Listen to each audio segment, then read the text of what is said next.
chapter 30 today. Genesis chapter 30, we are going to cover 2 verses. That's it. So Genesis chapter 30, verses 1 and 2. And before we read them, I have a question for you. And before I ask the question, I'm going to give some boundaries for one of the words. All right. So the word I'm going to define or give boundaries to is the word help. So when I talk about the word help today, I'm referring to offering, bless you, offering correction, like being told that we're wrong, but here's how to get right. So correction and instruction, as the New Testament would say. Help also is going to cover consolation, being consoled, right? So it's dealing with those 3 kind of things. When I talk about help today, that ability to console someone, to be consoled, to be corrected, to be told when we're wrong, and then to be given instruction in how to go the correct way. So the question is this: when are we, maybe just as a being, as human beings, right? This doesn't have to get personal, but when are we most difficult to help? When you're drowning. I've always heard drowners fight. I know that's not what you meant, but Is that metaphorically? physically or mentally. That came up last night, so She's been listening to boundaries. we were talking about our watch. Humans are not easy to save from the water when they're drowning. This is It could true. be a metaphor. It's true. No, it works on both planes. I mean, she's right. I mean, I've been about beat to death trying to save somebody. Oh, wow. That's what I've heard. All right, so we're hard to help when we're drowning, physically and metaphorically. Okay, really. When someone is mad, Okay? does that count? Well, the other one counted too. You're going to see how, well, we're going to see in a minute how the text has there's a very physical thing happening here, right? But yeah, definitely when we're angry, right? Mark, if someone is brought up from the beginning in a household, let's say Muslim, Yeah, and you're trying to help them become a Christian, and that's all they've been taught all their life, that would be very difficult to help them change over, I think. definitely. Yeah, definitely. That falls back into the way we perceive reality, which is built on habits, right? And if we're training up a child a way they should go, if in an Islamic home or a Buddhist home or in a home where all sorts of sins are justified, right? That becomes the habitual way we see the world. So then to help them out of that. So definitely when you're dealing with a contradictory worldview or going against a habit, right? So habits, anger, drowning, And pride is involved. pride. I can do it myself. Yeah, okay. Very good. Pride. And being sincere, Being sincere? yes. I mean, you can offer to help someone, but if you really don't mean, you're not sincere about it, you're not doing them a favor. Very good. Yeah, being disingenuous, right? Very good. Hadn't thought about that one.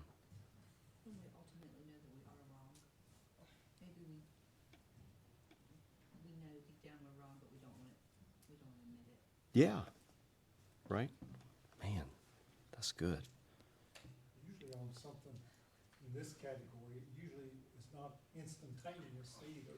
Something takes over a period of time to help somebody like that too. Yeah. You're right. Very good. Any other times it's difficult for us to be helped? These are all excellent. And we could explore all of those. Even, It encompasses all of them, but it's like how you view and perceive truth. yeah. So if somebody else views and perceives truth a different way than you do, and that kind of goes back to Yeah. the Islam example. That's very difficult to help if you don't view truth the same way. Yeah, very good. Might be all of it too, like pride and stuff. When someone does not want to change or want help, they might complain even about something or not like something. So you're like, well, let's game plan, or why don't we do this? And they're like, no. Gotcha. No, that, Yeah. if they don't really want to themselves. Yeah, that's good. The famous play Antigone, which is considered one of the oldest examples of religious exemption. There's a law that goes out that you're not allowed to bury someone who's a traitor to the city. And Antigone rises up and says, but this is my brother, and according to the law of the gods, it is the family responsibility to bury their family. So even if he is a traitor to the city, he ought to still be buried. And the whole play goes through this huge, all these different arguments, and at the very end, when it's all finally done, the chorus comes onto the stage and says, I'll be paraphrasing, wisdom is the most important thing, and pride is what gets in the way of getting wisdom. And if you're prideful, the gods will break your knees so that you can gain wisdom. And in that play, King Creon is extremely prideful. He just doesn't want to listen to anyone. He thinks that he has the right answers, and he has some really good reasons. But right before he makes the turn to admit he's wrong, he's got this great line where he's talking to his advisor, and he says, basically, how do you give up? How do you let go of something that you really want? And what he really wanted was to be higher than the gods. Like, how do you let go of your desires? That's a hard thing to let go of.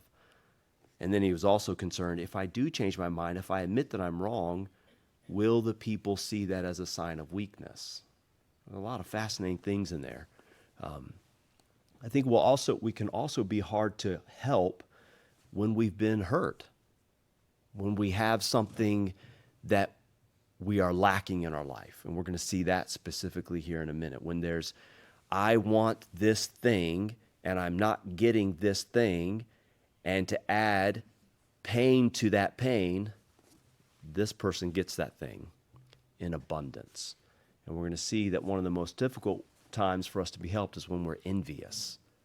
And that wraps up into pride and anger, and it's all pretty fascinating stuff. And I won't have the quote exact, but just read again through A River Runs Through It.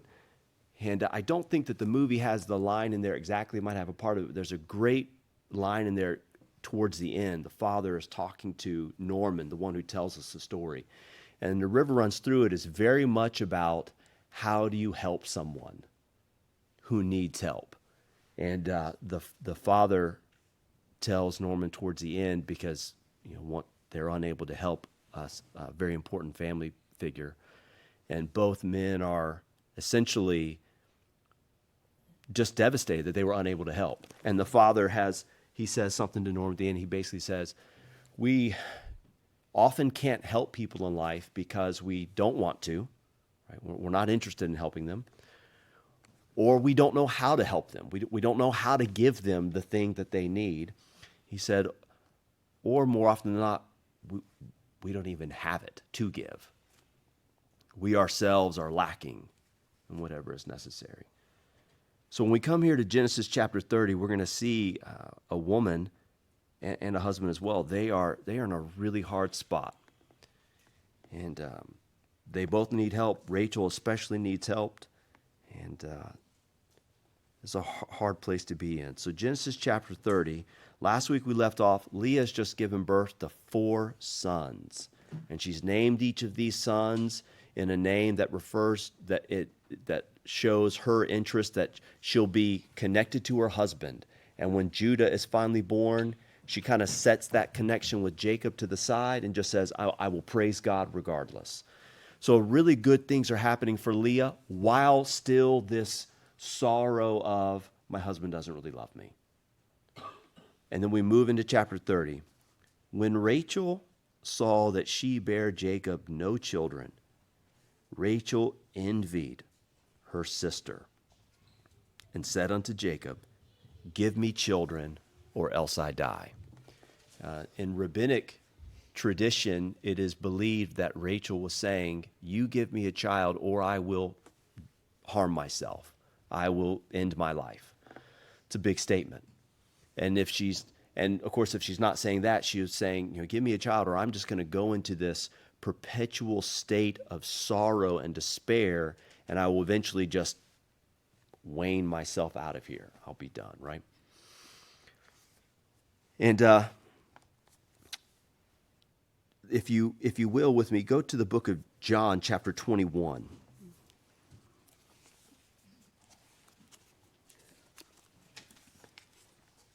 John chapter 21 will be in verses 19 through 22. John chapter 21, verses 19 through 22. Rachel desires a very good thing. She wants to have children. We live in a world where that's the opposite now, the desire to not have children. And it's your right to end their lives. But in the ancient world at this time, having children was a high point of honor. So what she desires is not wrong, but we notice that rather than saying, well, the Lord is giving them to Leah, and I'm happy for Leah, and I'm then happy for my husband because now these are children that belong to him, she looks at that and says, that's what I want, and envy basically says that's not fair. And what several scholars have noted, and when I say several, I mean Jamieson Fawcett Brown, David Guzik, Matthew Henry, have noted that Rachel did not step back and say, well, I don't have children like I would like to have, but I do have one thing that Leah doesn't have. My husband likes me. And I'm considered better looking. And I think it's David Guzik who points out, as all these other scholars have noted, as you read the text, we'll see that hard things happen to everyone. It doesn't matter if we're the best looking or the wealthiest or the most athletic or the most popular. There will be things that come in our life. We all have to deal with hardships. Despair shows up in different ways. And in this case, Rachel responds in a very human way. It's envy. And we go here to John chapter 21. Jesus has just forgiven Peter. This is the famous passage where he says, feed my sheep. So he has just extended a great magnanimity to Peter and given him a job. And then Peter, verse 19, this spake he, signifying by what death he should glorify God. So God says, Peter, this is the kind of life you will live and the death you will die for me. And when he had spoken this, he saith unto him, follow me. Bless you. Then Peter, turning about, seeth the disciple whom Jesus loved following, which also leaned on his breast at supper and said, Lord, which is he that betrayeth thee?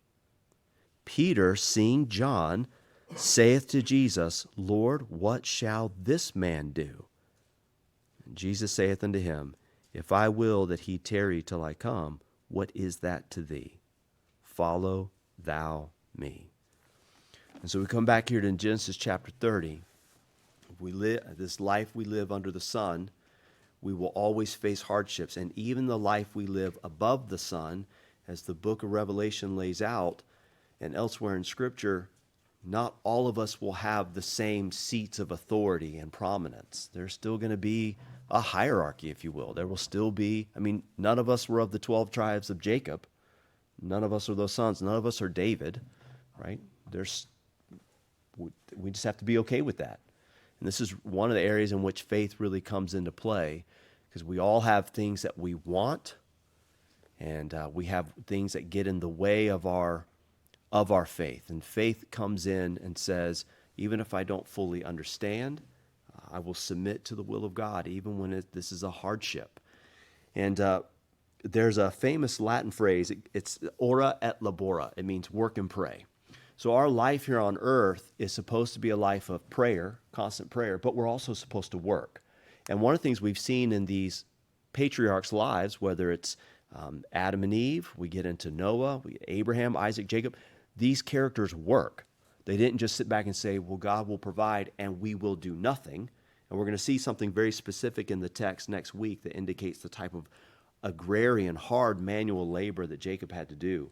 But what can happen is we can fall into this mindset of laboro mihi, which means I work for me.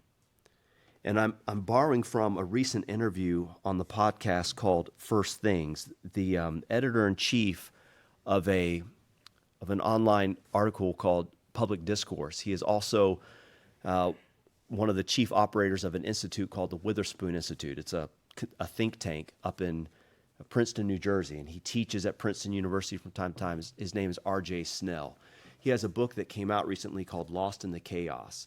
And what he talks about in there is he thinks modern humans today have a tendency of living with what he calls radical imminence. In other words, whatever is right in front of me, that is what is real, and that is what's most important, which ties back to the idea of how we view reality, right?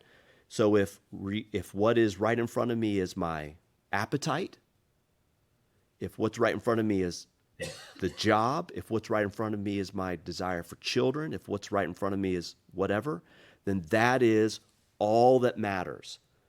There is no divine or transcendent, there is no God out of there that I can connect to through this or that I need to rely on for this. And if I don't get this immediate physical thing, there's no God for me to turn to. And R.J. Snell makes the argument that there's evidence throughout culture where one of the reasons we are in such great anxiety and fear and despair is because we live in a world where we think this is all there is. There is no God to save us. We will save ourselves. And it doesn't take very long for us to spend time with ourselves to realize we can't do that. And so there's great despair throughout the world. And Rachel here is despairing. And watch what she's there in verse 1 when she turns to her husband and says, "Give me children or else I die." She wants her husband to save her here. Verse 2, and Jacob's anger was kindled against Rachel. And he said, "Am I in God's stead? Who hath withheld from thee the fruit of the womb?" In Genesis chapter 25, verse 21, we have a very different situation. We have Isaac and Rebekah. And Rebekah is unable to have children. And actually, let's turn back there just so we see it for ourselves. Genesis chapter 25. I think I've got it right. Verse 21. You have a woman who does not have children. She's been promised to have a child from God. And yet that promise is long in its arrival. Verse 21. And Isaac entreated the Lord for his wife because she was barren. And the Lord was entreated of him, and Rebekah his wife conceived. We have a husband who sees his wife in great need, and he goes to the one who can supply that need. Now, obviously, Isaac has a role to play, right? And we can figure out from the text in Genesis chapter 30, Jacob's done all that he can do, and yet Rachel still is without child. And she is wanting him in her despair, a very human response, turning to another human for help and asking them to usurp the throne of God and to be God. And I find it fascinating here that Jacob, whose name means usurper, he is asked to take the place of God. And his response, though the tone is cruel, still what he says is true. And he says, I'm not God. I can't be God for you. Who is the one who gives us life? You know, life comes from God. He has opened up the womb of your sister Leah. And if we want to have children, there's someone else that you've got to turn to here. And of course, I love the example of Isaac and Rebekah. Isaac praying for his wife. It's a very different response than Jacob. And then we have Hannah there in the book of Samuel, who is without child, and she's being mocked and ridiculed for that. And she goes to God and she prays to God and asks for a child there. Psalm chapter 141, verse 5, and Proverbs chapter 27 are passages that talk about when we have said something we ought not to say, or when we are going in the direction of sin. Even as much as we can sympathize with Rachel here, her response is not the right response. And even though the tone of Jacob's response,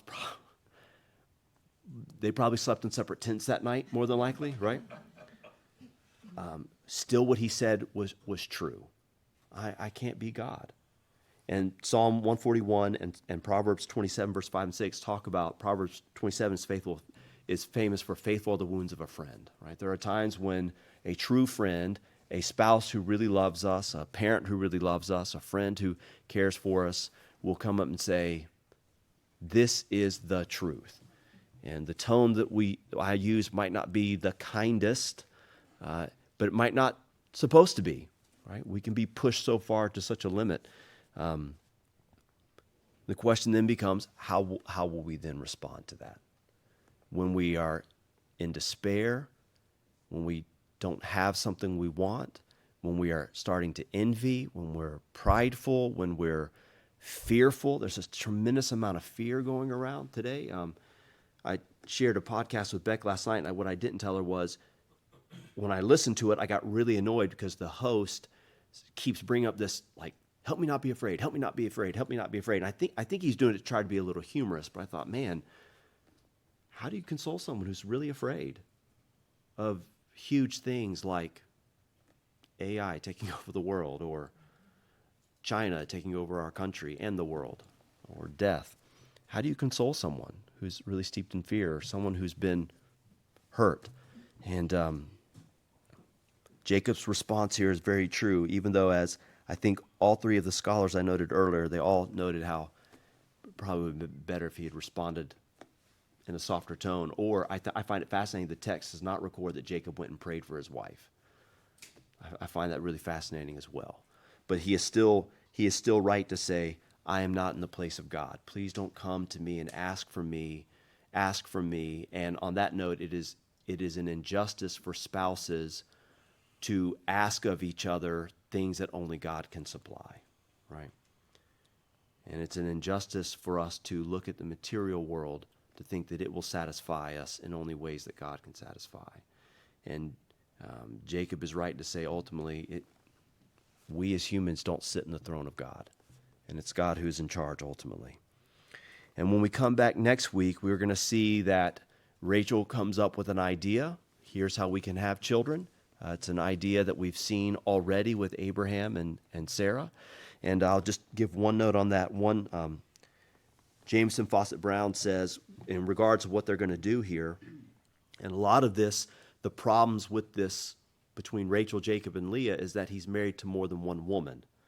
And JFB says, the evil lies in the system, which, being a violation of God's original ordinance, cannot yield happiness. And of course, elsewhere throughout the text, we see in Adam and Eve, Adam was given one wife, not one man, not one child, not multiple wives. And certainly we can see here through the Old Testament, these polygamous situations. This is not God saying this is fine. And when we get into the New Testament, it's made very clear that's not how it should be. And so we have human beings who are trying to the best of their ability, working in a way that God did not ordain. It's going to make it that much more difficult to obtain one of the biggest things all human beings want, and that is peace and true joy, right? Happiness, which Christ talks about in the New Testament. So we'll come back next week, and we will find out, as most of us know, we're going to see what happens. What idea does Rachel come up with that Jacob goes along with?